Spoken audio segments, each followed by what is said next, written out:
Hello, everyone. Welcome and thank you for joining our webinar, How to Leverage User Experience Analysis Tools in Non-UX Research Departments. I'm Ryan from Userlytics, the premier user testing platform to help you scale your research affordably. Today, I'm very excited to have special guest Susan Weinschenk on our webinar. Susan has a PhD in psychology, over 30 years of experience in UX as a behavioral scientist, and speaks, consults, teaches, and writes about applying behavioral science to design, technology, and business. It's a real honor presenting with you today, Susan. Thanks, Ryan. It's great to be here. Awesome. So, I want to start just by talking about. I guess I should just say up front how much I love user research. It's just one of my favorite things to do and one of my favorite topics to talk about. And we are seeing a real explosion, I think, in research. I have as Ryan mentioned, kind of a long career in user experience in general, and that includes both design and research. And for many years in my career, everyone wanted design, design, design. And I was often saying, we really need to do some research. And they were like, yeah, that would be good, but not right now. And uh, I was trying to talk people into doing research. Now it seems it's the opposite. And I know that we place contractors with clients, and all the requests we're getting, all of them are research. So I'm really thrilled to see so much interest in research.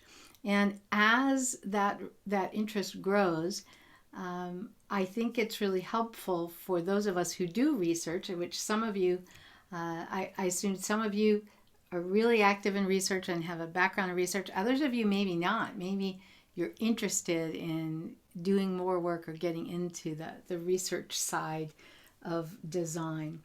And either way, I want to share with you what I think are some really important ways for us to think about research so that it can be used and, as our title says, leveraged throughout the organization. Sometimes I think when you do research, you get really focused on the tools and the toolbox and the methodology and the type of research. You do a lot of interviews, or you do a lot of surveys, or you do a lot of card sorts, or whatever is the kind of research you've really started using, and whatever the tool like Userlytics is that you really have started using. And sometimes I think we need to zoom out and really think in a little bit larger way about research, about why we're doing it. And when you start thinking like that, you start realizing, as I'm going to share with you in our talk here, you start realizing that the tools you've been using, the methodologies you've been using, can be used in some ways that maybe you hadn't realized or hadn't thought about. So that's what we're going to focus on today, is how can we take the things that are established methodologies for research and tools for research, but how can we think about using them in maybe some new ways or new situations? So it was interesting to see the poll and see what all the departments everyone said they were in. And that's, I think, what's interesting is that research goes on in lots of places. So some of you said you were in marketing. Some of you said, well, I don't know if anyone mentioned like an innovation R&D department, maybe. I don't know if that was one of the choices. You might be in engineering. You might be in, product. You might be in a particular line of business. That might be where you are. All of these, or maybe a UX research group that's in one of these places. That happens a lot too. All of these places are places that could or should, I would probably say should, be asking questions. And really, when it comes down to it, research is, I have a question, there's something I need to know. I was working recently with a client that we do a lot of work for, And I work with the UX team of this client, and they are in the engineering department, and that's where UX is located. And they mainly work on products and apps and so on. But then the UX team was getting requests from the marketing people to work on, website projects. And it was interesting because this is a sophisticated group of people in marketing, and they have their own tool set. And that's what you'll find about all these different departments. Everybody has their own research tools that they are used to using. But they were not very familiar with the kind of tools and the kind of research that the UX team was doing. So if we're talking about card sorting or tree testing, those were not tools that they didn't even know really what that meant. And it was really interesting for us as we worked with them and showed them examples of what these tools are and what they could do. And they said, I didn't even, of course it makes sense, but I didn't even realize there was like a tool that made that very easy to do. And one of the things I like to do when I'm working with people from any of these departments is get down to the basics of what is it you want to know. I think sometimes when we are used to using particular tools or particular methodologies, it's kind of like, what is that saying, if you're used to using a hammer, then everything looks like a nail, right? And I think sometimes we kind of get stuck in our thinking. I know I have one client where I said, we could do this user experience research, but we could do it within a survey. And they were like, but a survey is when you ask them, to them a survey meant asking about preferences and values. And I said, well, no, we could actually show a screen. We could actually show, and you can put an image in this tool, right? And they were like, yeah. And I said, well, we can show a screen. And we can ask a question about this screen, this design, versus that design. And it doesn't have to be a preference question. So there's lots of ways to use the tools, but the starting point should really be, what is it you want to know? And if you can answer that question, then you can look in your, I call it sometimes, your grab bag of tools, your grab bag of methodologies, and say, given that this is what we want to know, which tool that we have and which methodology that we know would be the best one to use. And I call this sometimes stretching the tool, and I'm going to come back to that idea in a minute. So no matter what department you're in, and no matter what department you are now going to work with on a particular project, I would not get too hung up on that, but I would realize two things. People want to know stuff. What is it they need to know? And then don't assume that they know your methodologies, that they know your particular tools, that they even are using terminology the same way you are. So just be careful if you start saying, yeah, we should do a card sort, and they don't know what that is. They might not get very excited about your ideas of how to do that research. So we have to realize that we get insular, and we want to make sure we don't get stuck. Now, I do want to remind you, Ryan had mentioned as we go on, Ryan and I both are going to leave lots of time for Q&A. We talked about this ahead of time and decided we wanted to. So I hope that as we go along, you think of questions that you want to ask. You can either jot them down or go ahead and put them in the Q&A and get it in the queue, so to speak, so that we can answer your questions as when we get done with the main part of the presentation. So we said that people have questions they need answers to.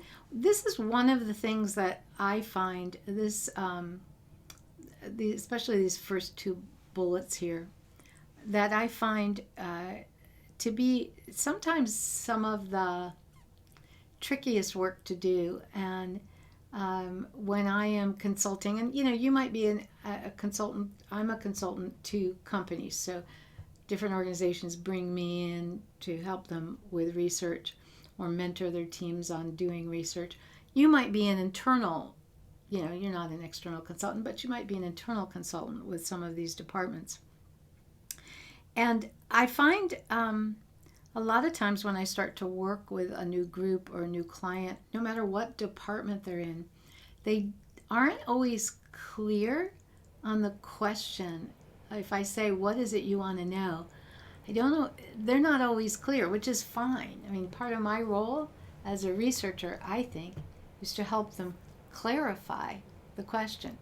And we want to get to the point where we can decide how and with what methodology and with what tool to get the answer to that question.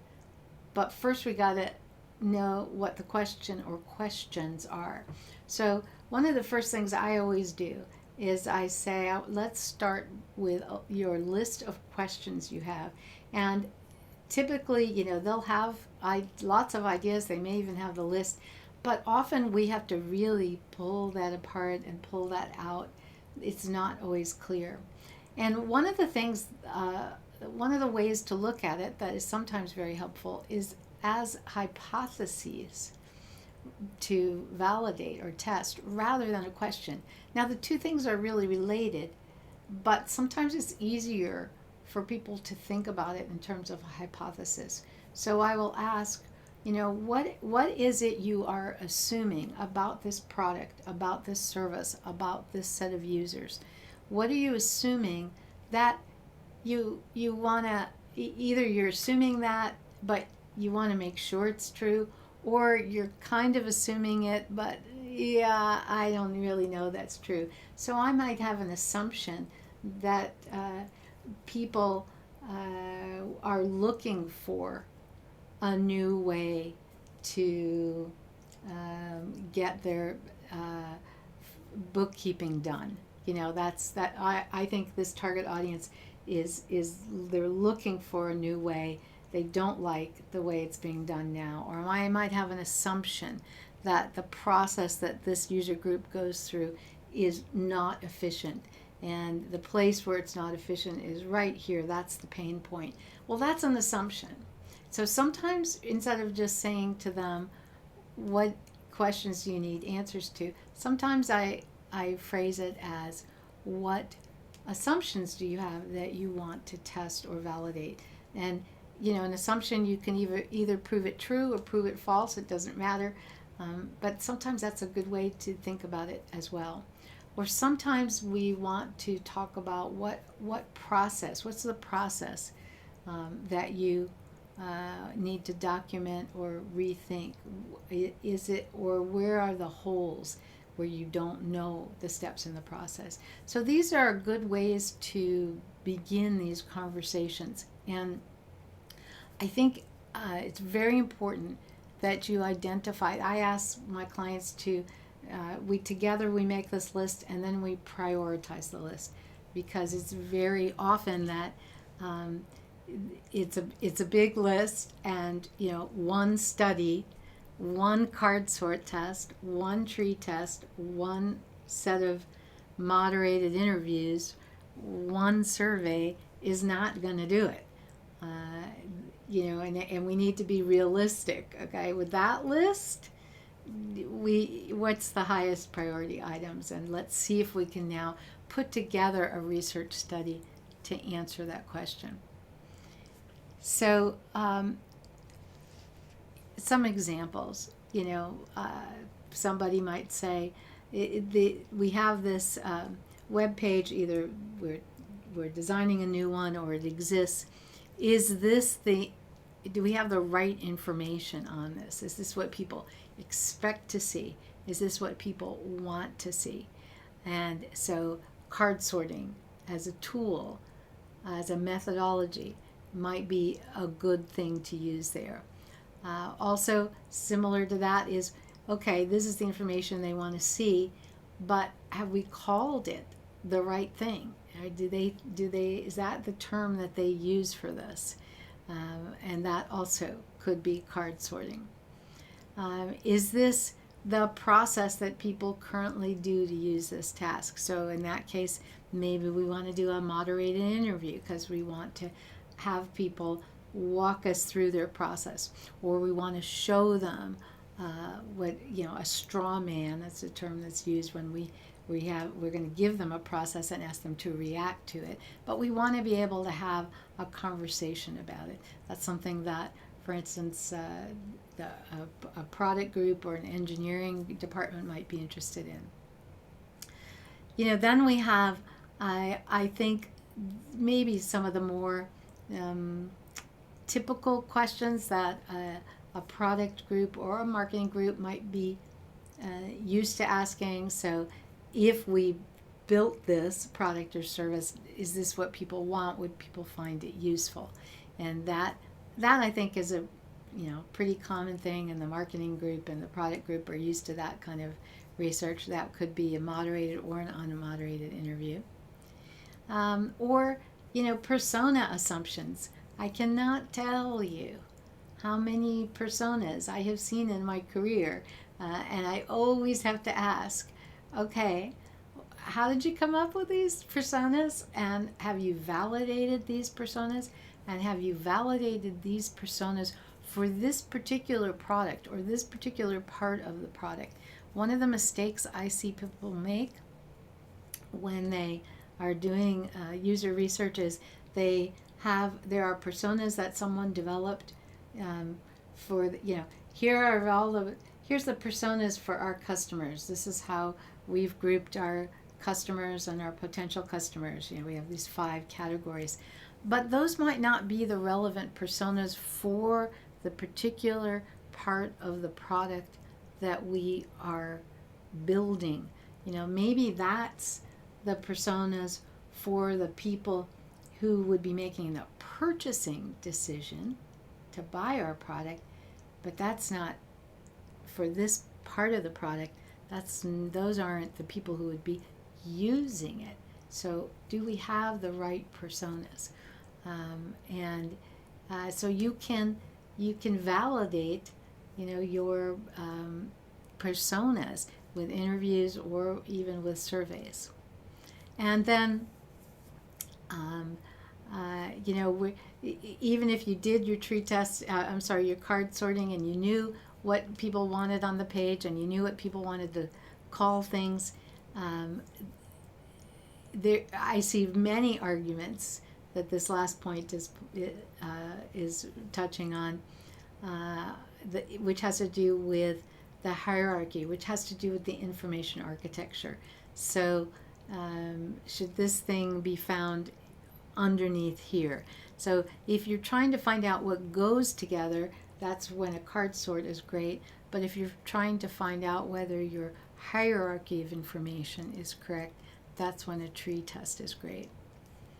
So just some examples of the kinds of questions, and realizing that if you're used to working within one department, maybe you're used to working in product, or maybe you're used to working in engineering, or you're used to working in marketing, these other departments have similar types of questions, and the same tools that you've been using might be useful there.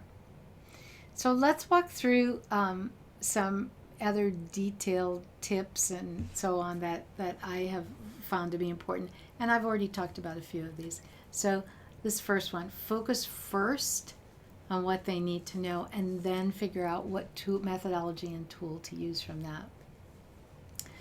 And I find, I just had this conversation actually right before this webinar. I was talking with a client, and we were discussing, for this set of questions that she had, do we need to do a moderated interviews, or could we do some unmoderated research. And I have found, there's advantages and there's disadvantages to both. But if you do a moderated interview, just I guess what I would call the traditional, thing where you get someone on Zoom or Teams or in person, and you sit down and you have a protocol, you have a series of questions you're going to ask them, you might have some activities you're going to have them do, and then you're going to talk about it, right? Those are I was having this interesting conversation with a client because she was saying, well, if we do 45-minute interviews and we want to do 10 or 20 of them, that's a lot of time. And then we were talking about, could we do some of this unmoderated? How could we design a survey? How could we design a card sort so that we could get the answers that we needed without having a moderated interview? It's not going to be exactly the same. And one of the things that was interesting was I said, well, we'll spend a lot of time putting it together, but then we can collect a lot of data and have it analyzed really quickly. So that's the advantage, disadvantage. So sometimes though, I find we can get, when we're deciding what are the questions we want and which methodology we should use, we have more than one option. We can do it as a survey, we could do it as a card sort, we could do it as a moderated interview. Which one makes the most sense in this particular situation? But don't discount what you can do with a 10 to 15 minute unmoderated session. One of the things I'm really going to suggest, if you're working with people that aren't used to some of these tools or some of these research methods, so I'm thinking about a particular client I had who was new to card sorting, didn't know what that was, and also new to tree testing, and we were going to be doing both. We were going to do a card sort first, and then based on the results of the card sort, we were going to change the information architecture, and then we were going to do a tree test on the changes. And what we did was we put together the card sort, and we then we didn't show it to him. We actually took our stakeholder and we said, you be the participant. We're going to, and we were right there with him. And we said, so, here's the task. And we showed him the instructions. And, to me, it was so interesting because he's quite sophisticated in research and a really smart guy, but he just had never done a card sort before. And it was fun because he was like, oh my gosh, this is going to be great, right? And then we also showed him, after he tried out doing a card sort, we showed him then some examples of the kinds of analysis that we were going to be able to do coming out of it. That was, really got him excited. But then later on, when we were walking through our project plan with his boss, the person above him, our closest stakeholders said, hey, when we get on the meeting, have him do the card sort too. That was the way, rather than us just talking about what a card sort was and why we wanted to use it, we actually had them do it. So if you're working with people who are new to some of these methodologies or tools, create a prototype of the research tool, of how you want to do the research, and have them walk through it. It will really cement their understanding of why you're using this tool, why you're using this methodology, and what they can expect to see out of it. Be creative and stretch the tool. And I kind of alluded to this before. I think that there's a lot that you can do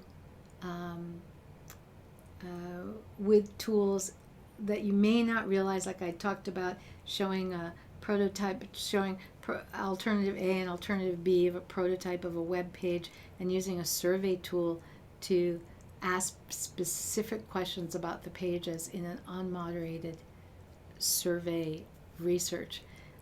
So really just think about, how could we, can we show an image? Can we ask questions about the image? How could we do this? And work on stretching the tool as far as you can to get the answers you want.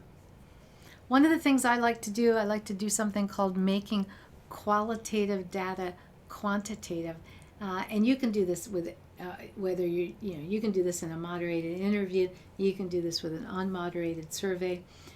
The idea is that there's a lot of types of information that we think of as qualitative. Do people prefer to do things this way versus that way? But even with small numbers, you can, if you ask the question, instead of just asking as in a moderated interview, you might say, oh, tell me about, the way you do this process. You can either before you have the conversation or after the conversation, if it's moderated, or just ask the question. You can ask them to pick, You can, instead of just saying, does it take you a long time to do this process, you can have them pick, how long does it take you to do this process? Less than 15 minutes, 15 to 30 minutes. So that when you report on your data, you, of course, can have your insights and your qualitative information, but you can also show, hey, look, we asked through a survey how long this process took, and most people said it took them over 30 minutes, right? So you can make what is normally qualitative information somewhat quantitative, which helps you communicate what you're trying to get answers to in your research. If you are going to go outside your usual group and leverage tools in other groups, start small. Just pick an important question that someone has that they want an answer to, but just pick one or two questions and one or two methodologies and tools to do it. You may have in the back of your mind, that we could do a card sort, and we could do a tree test, and then we could do a survey, and then we could do some unmoderated and some moderated interviews. You may have that all in your head, but if this is new, if some of these tools are new to the people you're working with, just start with one thing. It's like, well, let's start with a card sort and see where we go from there. And then, this is kind of weird, but consider hiding the UX part. Again, this has to do with terminology and mindset. We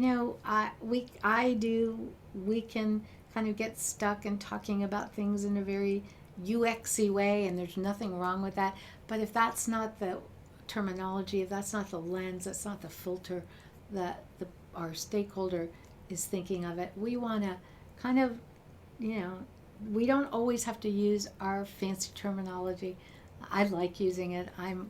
I think the special terminology we have in our field is useful, but sometimes maybe I don't want to keep talking about UX, user experience.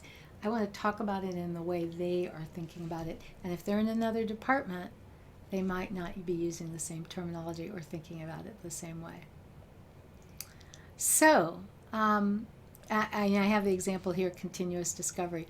I've been talking about continuous discovery lately. It has a particular meaning in the product design world, and it's similar to, but not the same as, perhaps some of the research terms that we talk about continuous research as well in the UX.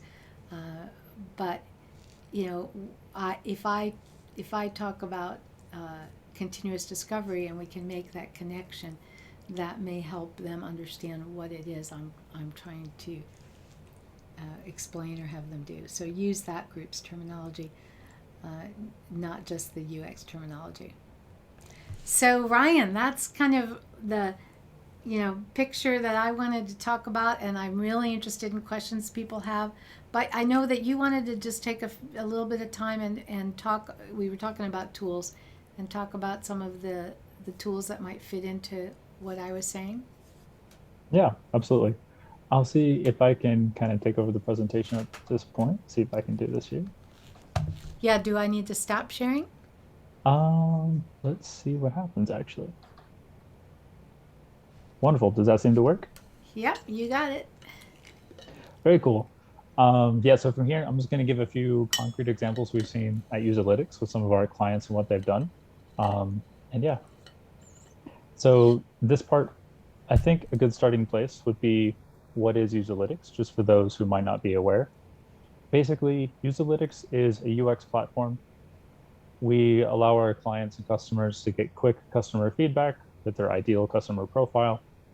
We do qual and quant, as you were saying just a minute ago, Susan.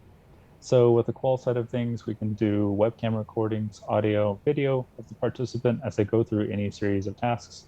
They'll be talking aloud, explaining what they like, don't like, what they expected, and so on and so forth.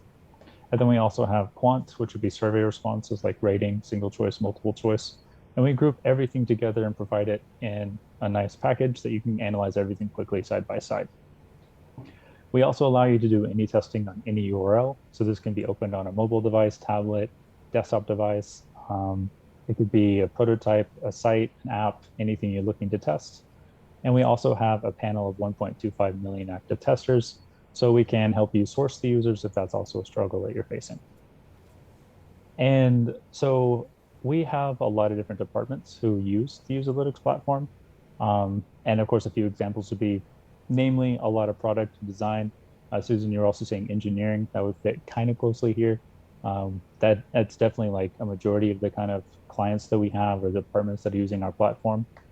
Marketing is another good stretch. We have a lot of marketers coming in using our platform for different kinds of studies. And I'll have some examples for this kind of stuff later, so you can kind of see some concrete examples for what our clients are doing and what they're learning through the process, which is pretty cool. And then one that we're kind of seeing recently is very interesting is human resources. And just because this is a little unique, I'll probably start here, just show, Susan, you're talking about stretching the tool and getting new ways to use the tool. I'll start with this example just because it's a little fun. So human resources department, basically we have some clients who are using our platform to host their interviews. And the reason being is they might be coming to us or one of their colleagues in a different department may already have Userlytics and they want just an easy way. But the problem they're looking to solve is often, I would like a platform to host and organize interviews with more relevant features than a typical conferencing tool can offer. And for that, our moderated interviews work really well. And I'll break this down point by point, like the during the interview, and then the post interview. They kind of talk about the different features that we have that human resources departments are seeming to like a lot. So just starting with the overview at a really quick. Of course, we can host the full interview. So we can have the candidate and the interviewer there together, having a live conversation, chatting with each other, as you would expect in any kind of interview. There's also an integrated scheduler. And this is great because the interviewer can go ahead of time and choose which times they're available and then send that to the candidate. And the candidate can choose between those times which are the ones they actually want to attend or they're free to attend. And I'll have some photos of this later so you can kind of see what this looks like. It's also a very simple one link invitation. So the interviewer just sends one link to the candidate clicks that one link, chooses the time they want, and then they can use that same link later on to join the actual live session. It's really easy. There's welcome emails. So when a candidate does choose one of the times, the candidate and the interviewer get information about who it's going to be, at what time, all the kind of relevant information. And related to that, as you'd expect, there's also automatic reminder emails 24 hours ahead, 1 hour ahead. Everything's automatically recorded. So Zoom and GoToMeeting and stuff like that do have the ability to record, but sometimes you may forget. It's always nice just having it automatically recorded. And a really fun one is no downloads are needed. So basically, as soon as the candidate and the interviewer click on the button, they get taken immediately to a new tab and everything can be done right there. And just to show you what this looks like a little bit, of course, you'll be able to see the candidate here in the middle of the screen, the interviewer on the right-hand side, and then some other information on the bottom right, see participant chat. I'll talk about those in just a minute. And then this would be the scheduler itself. So the interviewer would come over here and choose the times that they're free. And then this would get sent to the candidate, and the candidate can choose amongst those times, whichever time works best for them. And then after that, the welcome email and everything else you'd expect. During the interview, we have a few fun features that are becoming increasingly popular. One of them is live note taking. So the interviewer and the candidate can be having a conversation, and the interviewer can be taking live notes, things that are good, things that are bad, things to maybe look at later, whatever needs to be done. There can also be multiple interviewers. So there can be multiple people in the session live, maybe talking to the candidate or watching the interview, kind of seeing what's going on. There can also be a private chat amongst all the interviewers. So if there's additional questions that they want to ask or things that they're kind of noticing, then they can be communicating and maybe ask those other questions or whatever needs to be done as they plan accordingly. There's also an optional standardized questions that can be asked. And this is great because if there's any tasks or activities that the interviewer wants the candidate to do or perform, then those can come in a very standardized manner where they'll just be shown to the candidate at the right time. And then everything will come in the same for every candidate. So hopefully reducing a little bit of bias and all of that. And so just talking about the chat segment itself, this is kind of like two examples of the chat.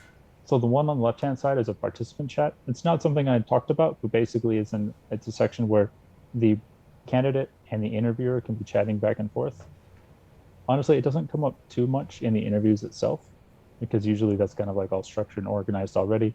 But if there ever is a time that a candidate would like to pass a link to an interviewer would like to pass a link to a candidate, then it's very easy to do so in this chat. The photo I have on the right-hand side would be the team chat, and that would be the chat between the different interviewers. So if they're seeing anything or making any notes, and they can talk side by side. And then one far on the right-hand side that I actually don't have a photo of here, unfortunately, would be the notes. And that's where the interviewers can be, and they're taking notes about the live session, anything that's important or standing out. So all very easy to toggle back and forth between as needed. And this is what I was mentioning earlier with the standard questions or activities. The example I have here is just a simple rating question, which probably wouldn't be asked in the interview, but it can be anything like, try and accomplish this task, or how would you perform under this situation, or whatever you want. And this would be presented to the candidate kind of like in a text form, and they can interact in whatever way makes the most sense for the interview. And finally, just getting to the post-interview features that are showing to be really relevant. Of course, we have full recordings. So if you want to go back and watch any of the videos for any of the candidates, that'll always be available to you. You can also have post-interview notes. And this is great because just like taking live notes during the session, maybe later on when you're watching the session again, you want to go back and take some additional notes or rewatch parts. That's definitely all available to you. A piece of cake. You can also rate the candidates. So we have a 5-star rating system. So you can rate the candidate 1 star, 2 star, 3 stars. And that way you can kind of come back later and have a better idea who should be moved on to the next round and who maybe shouldn't. And one thing we've seen only a couple of our clients do, but it's really interesting and creative, is we do have annotations and highlight reels on the Userlytics platform, which makes it very easy to make little video clips and share those video clips. And we're seeing a couple of our clients who are in human resources do this as well. And when we talked to our clients, we got the understanding that they were doing this to kind of like build a story for why one candidate should be hired or shouldn't be hired, or maybe they were just getting some information for the next interviewing director, so they can pass a few little clips instead of sharing entire videos. So that way it's a lot easier to kind of like compile information and pass only what's needed. And then this is kind of like the after session I was talking about. So here on the right-hand side, you can see this is just another place to take notes very easily as you're coming in and watching the session again. Easily rate the candidate at the top and a few other fun things here on this page. So just a quick summary of how a human resources team may use our product. Of course, it's a simple invitation system, so they can simply invite people to the interviews when they want. Automatic notices and reminders, integrated scheduler, meeting room, notes, and recording, and rating, analysis, and sharing tools. So after the fact, just make sure you're getting the right candidate. So I wanted to start here with this human resources example because we're seeing a few of our clients do it, and it's pretty unique and interesting. Thought that was a fun place to start. But getting into some more examples that y'all will probably be more familiar with would be marketing department. And there's a lot of ways that a marketing department could use a platform like Userlytics. And just to list a few of them, I'm definitely not going to go through all of these, but these are some of the things that we see marketing departments use when they're using the Userlytics platform. Anything from moderated usability, in-depth interviews, and a lot of other cool things we've seen. Here's a few of those examples. a little bit more in detail. So on the left-hand side, you can see the problem that's looking to be solved. On the right-hand side, you can see the Userlytics tool that we're seeing our clients use that's helping them solve these problems.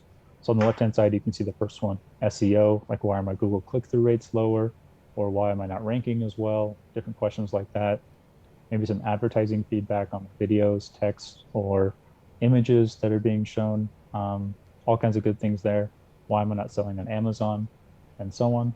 The two I'll kind of focus on here are how do people perceive my product over time? That's the second one on the bottom. And then the one at the very bottom, why are my competitors winning? And for those, we're typically seeing our clients use things like diary or longitudinal tests for the perception over time, and then a competitor test for competitors. And I'll dive into those details, those two examples a little bit more, just to give y'all a good example. So we're seeing some of our clients when they are looking for perception over time, that diary studies are working really well for them. And what's great is the setup in our platform is a piece of cake. Our team can actually help you create a longitudinal study or a diary study. So they'll be around. We have a team of account managers who are there to be your point of contact with anyone on our team. We also have an operations team who help do all the heavy lifting in the back end just to make sure everything's working smoothly. And collectively, they do a great job of making sure every diary study, longitudinal study works out very well. And then we will even manage the participants and re-invite them at the correct times. So if you want people to come back every day on days 1, 3, and 5, or maybe after they complete certain milestones, like after they get level 3 of a game, or after they purchase a product and actually arrives to their door, whatever you kind of want the process to be, we'll be the ones communicating with the participants, managing that whole situation, and making sure that everyone's being invited at the right time. And of course, typical learnings we're seeing when our clients are running these kind of studies would be, how do customers like your product on day 1 or on day 10? Are people motivated to come back? And are they progressing as you'd expect? There's a lot of other learnings that could be done here, but these are just some quick examples. And then the last example I'll show is, why are my competitors winning? And this, once again, is really a piece of cake to set up in the Userlytics platform. Basically, just create an unmoderated comparison test. Starting that takes about 2 minutes. It's really easy to do that. You can choose which participants you want, how long you want the test to be, everything in a couple of minutes. It's really easy. After that, you can auto-direct users to your site and ask them questions.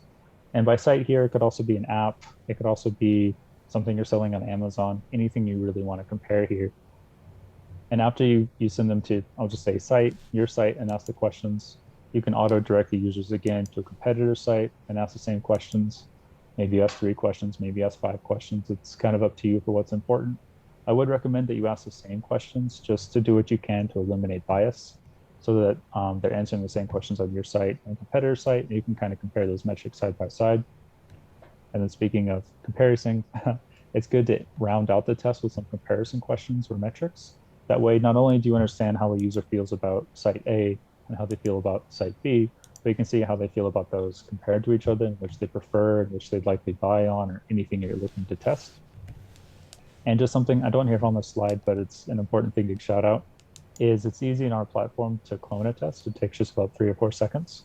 So we always recommend sending about 50% of the testers to see test A and then B, and then 50% of the testers to see test B and then A. That way, once again, you're doing everything you can to eliminate bias, and it's not that everyone is choosing test or site A just because they saw that first. And the learnings here, I've already given a couple of examples of things that will probably be learned, but of course you can learn like which site, product, or value proposition to your customers, your ideal customer profile, anybody like that. What do they prefer and why? And then what can you do to improve, of course. So I've kind of given some examples here of how Userlytics can be used in the marketing department, how Userlytics can be used in the human resources department. I have a lot of other examples there in the middle as well if you want to go back and check those out later, but I thought that'd be just a good entry point for here. And with that, I'd like to turn it over to questions. So we had a couple of questions come in at the beginning, and Susan, I'd like to throw these at you if that's okay. Okay. Wonderful. So Jessica asked, if you have these other departments that aren't used to doing UX research, will they even know which research methods they should use? Yeah, they won't. I mean, they might, but they probably won't. So I do think it's, I think it's helpful for the other departments to have someone who's used to doing research with the methodologies and the tools to talk to. If not be, the way I've seen it best is when, let's just assume that you've got a user researcher in the organization who has used these tools and has used these methodologies, and that person can now work with the people in the newer department that isn't used to them, to help them do this matching of, here's what I want to know, what methodologies and tools would be best, and then how do I do that? At least show me an example and get me going. And I've in what I've seen is, if you can give that kind of assistance, at least one or two times, then at that point the department is ready to implement that on their own. If you show them the tool and you show them how to do a card sort, and you're with them through the whole process of developing it, conducting it, analyzing it, getting insights from it, maybe they just need assistance through one cycle, and now they understand, when would I use this methodology, how do I use the tool, and they can kind of take it from there. But I think they're going to need someone or some way to help walk them through it, and probably there's always the tool, right, and learning the tool, but for some of these methodologies, the hard part is not necessarily learning how to do a card sort in Userlytics, right? That's not that hard. It's actually always interesting to take some time to understand what the data coming out of that is telling you, right? Because you got all this great data. But I think the trickier part is just knowing that if I have this question, it's card sorting that's going to be a good way to get an answer. That's probably the part they need help with, more than just how do I use this tool. Wonderful. Love it. So kind of having a mentor of sorts to help them navigate I at the think beginning. that's important. Yep. Wonderful. That's great. Another question here for you. DSA asked in the chat, many UX tests are rather qualitative and a small sample size. How to convince data-driven partners to believe the results? Oh, yeah. I just had this conversation a couple of days ago. So the only way to do it, I think, you're absolutely right. There are some groups and some people who have learned how to do research, and to them research means, we look at our Google Analytics, in which it'll show us the thousands or tens of thousands of millions of people that have come in and followed this particular path. Or we have a survey and we've got 500 people that have responded to the survey.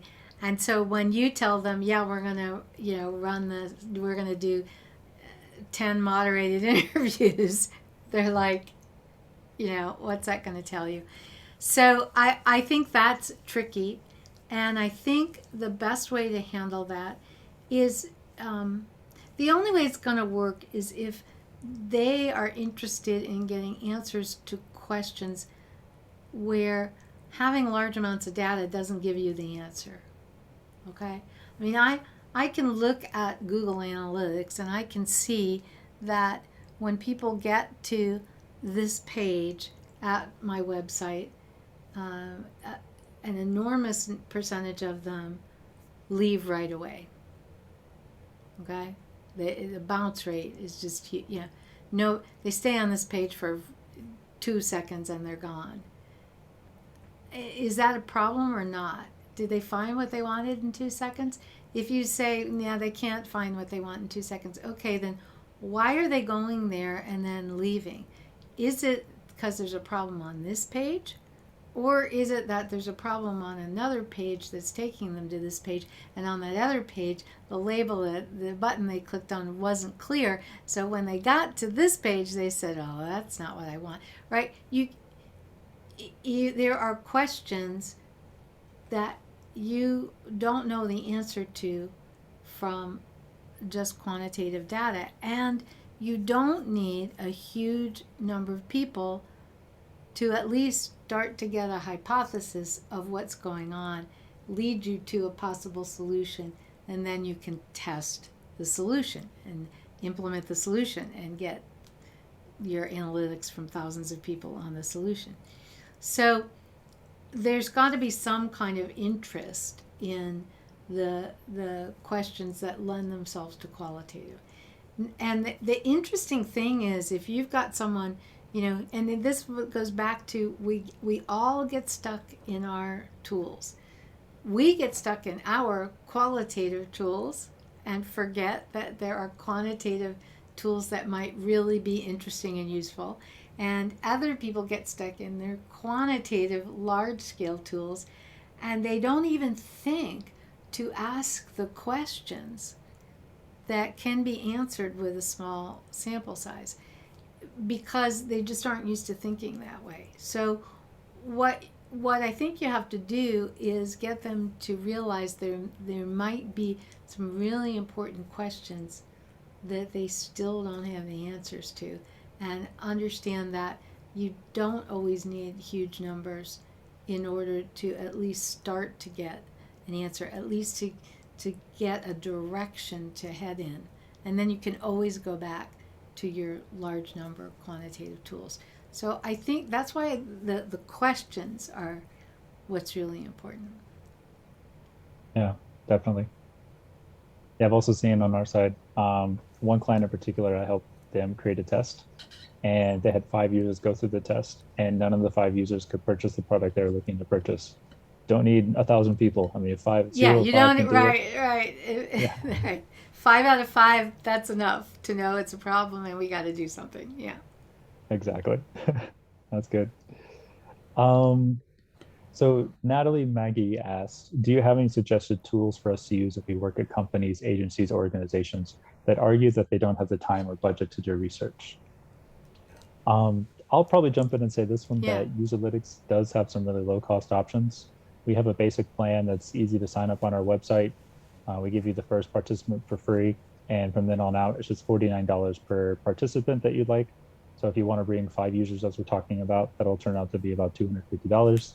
And you'll get quant metrics, qual metrics, people talking about what they like and don't like, all really easy. So that'll always be available to you. And we often see like some of our clients do start out a little small and then build a use case around that basic plan. And then from there, it's really easy to secure budget, move up to our enterprise plans after that, which are also very low cost too. Yeah, I think you just have to, the only way to combat that is to see if you can come up quickly with an ROI of, what's the cost at the time and the cost of not doing user research. So you do all this work and you put out the product and then it fails in a major way or it doesn't hit the mark. How much time and budget did that cost, right? So I think if people are thinking that way, you may not be able to convince them because really they just don't want to do it. But I think you've got to talk to them in terms and in a framework that they do care about and will make sense to them. But I don't think I don't think you have to. I mean, I love research and I think everyone should do lots of research, and you can start really small. You do not have to spend a lot of money to do a card sort, right? I haven't calculated what is the smallest amount of money you could spend, but it's probably pretty small. So you don't have to start big. Yeah, definitely. Thank you, Susan. Angela Phillips has a question here. Could you talk about how customers use this for omni-channel outside web or mobile apps? So email, campaign ads, and etc. Um, I'm not sure I understand that question. Ryan, do you know what Angela is trying to I ask there? can think about this maybe in related to our platform, like how our customers might use our Userlytics platform for omni-channel testing. So I can give it a stab, and if it makes sense, then we can go on to the next one. Okay. Okay. So we'll give you a little light answer, Angela, and we can talk later on if you'd like. But on our platform, we can do testing on mobile devices, tablets, desktop devices. We're looking to expand as much as we can. And it's really easy to set up a test and clone it and do whatever you want and then analyze the results side by side. We've also, in a few select cases, done testing in physical stores. So we'll have somebody on a mobile device kind of recording their environment and talking about what it's like to shop, let's say on a website, like a large brand where you may be buying shoes or something like that, where you're still side by side the actual physical product in the store and can talk about the pros and cons of each. So there's a lot of different things we can do like that too. Just moving on to the next one. If from Anonymous, if you're working with another department used to quant research on large numbers, um, actually looks like we kind of answered this one a little bit already. Um, like how would you convince them that qualitative research with small numbers is just as powerful? But it seems like Yeah, we got to similar I think question we there did earlier. that. Yeah. Perfect. Next one after that is approximately what percentage of usability issues on a site can be uncovered with an unmoderated study of 10 participants? Oh, I, I wouldn't. It's an interesting question. This is an example where I would want to reframe the question, because I don't think it's about what percentage of issues.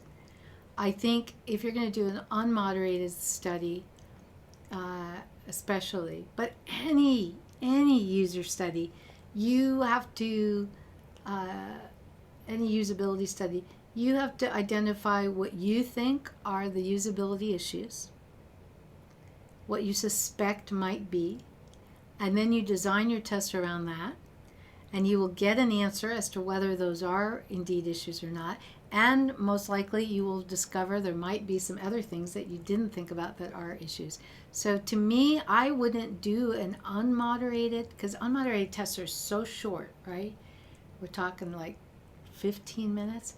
I wouldn't do an unmoderated test and assume I was going to find, 80% of all the problems. If you're talking about one short form, you might.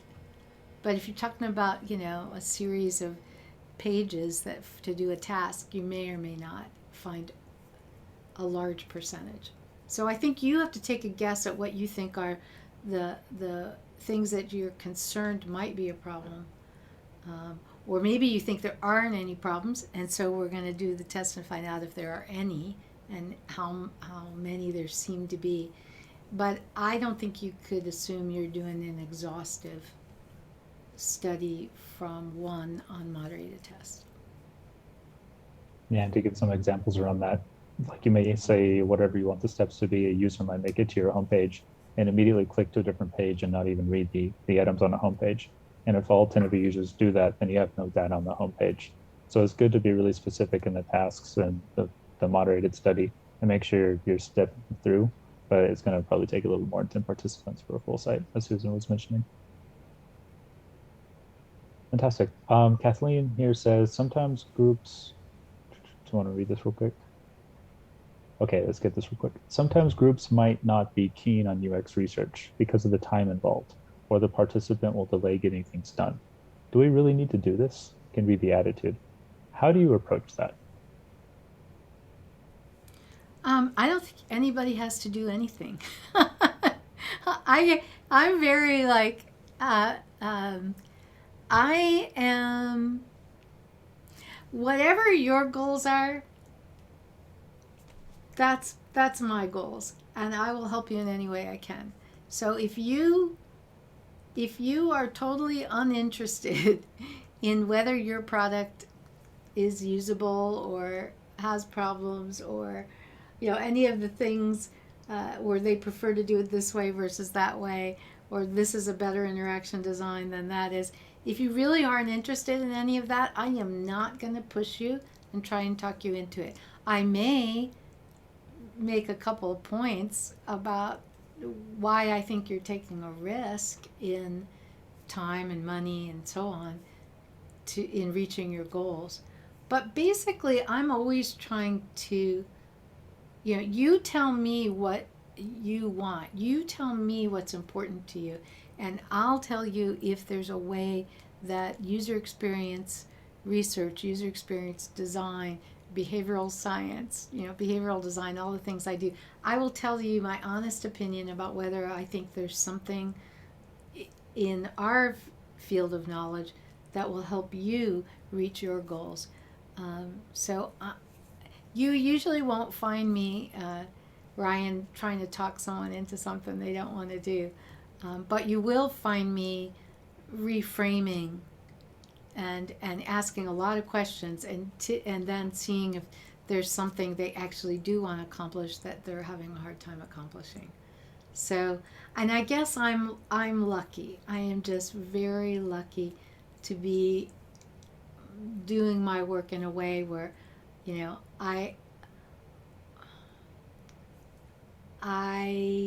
there's plenty of people that are out there that want help, and so I keep plenty busy with the people that want help, and I usually don't have to talk people into it. But I know that that's not true for everybody. They're inside organizations.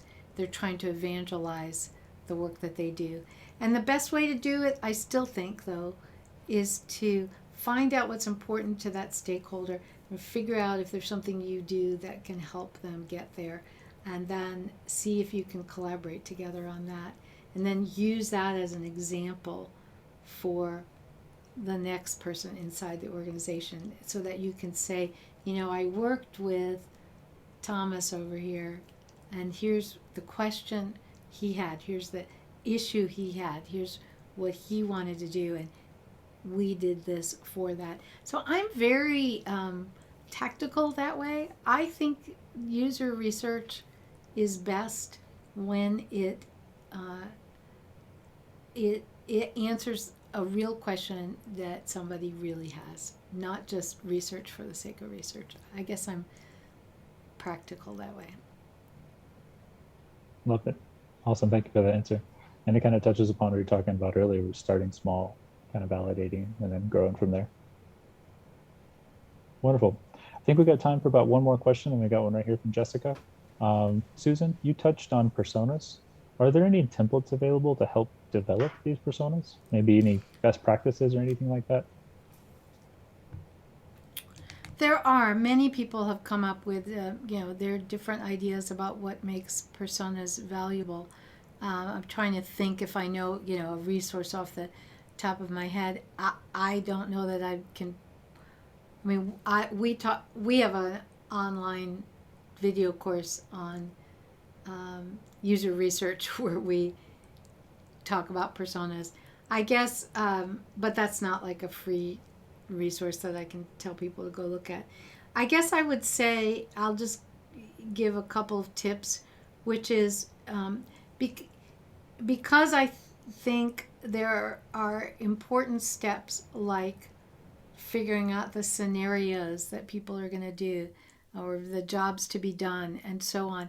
I suggest your personas don't have all that other stuff in it. What I see personas that have, here's the jobs to be done, here's the scenarios that people are going to do, it's like they're just packed full of all this stuff, which to me says you're not doing that other work, so you're packing it in here. I think personas should be relatively simple, and they should act as a shorthand for the team, so that when we are talking about the design of this part of the product, I can turn to anyone on the team and say, is this a task, and are we designing this for Henry, the business owner, or is this for Charles, the front desk clerk? Because I'm not, because if we're designing it for Henry, this doesn't work. And we share this very simple vision of who Henry, the business owner, is. Here's Henry. He owns this kind of business. He's been in business for this amount of time. and a few other critical things we know about him that differentiate him and that persona from Charles, the front desk clerk. And here's what we know about the front desk clerks. So it's just the what distinguishes, what are the critical differences between one set of users and another set of users, and keep it simple. That's what I would say. And other than that, I think if you just go online and Google, personas, you're going to get a gazillion of them. So just look for simple ones that you think would help you make personas useful. That's really what it's all about. What is it going to be useful for you if you do a persona and you have two or three of them? What really makes this one different from that one, and what do you need in that persona for you and your team for it to be a useful tool? And that's a great answer. Thank you so much, Susan. I think I haven't seen any more questions come in. I think we're a few minutes past the hour, so this would probably be a good place to stop. So, Okay. Susan, thank you so much for joining us today, for Yeah, all I your really insights. enjoyed it. It's great to be on, and I hope everyone that's been listening will, they can reach out to you. They can reach out to me if they have more questions for me, and I hope they'll reach out and check out Userlytics if they're not already a customer, and see what are the things that can do, and maybe give it a try. I think that would be great. Perfect. We do too. And for everyone attending, thank you all for attending. I've said it a few times. We'll be sending out the recording here the next couple of days. Is exactly like Susan said. If you got any questions, send them our way. We'll be happy to help out. So I hope you all have a good rest of your day. Bye.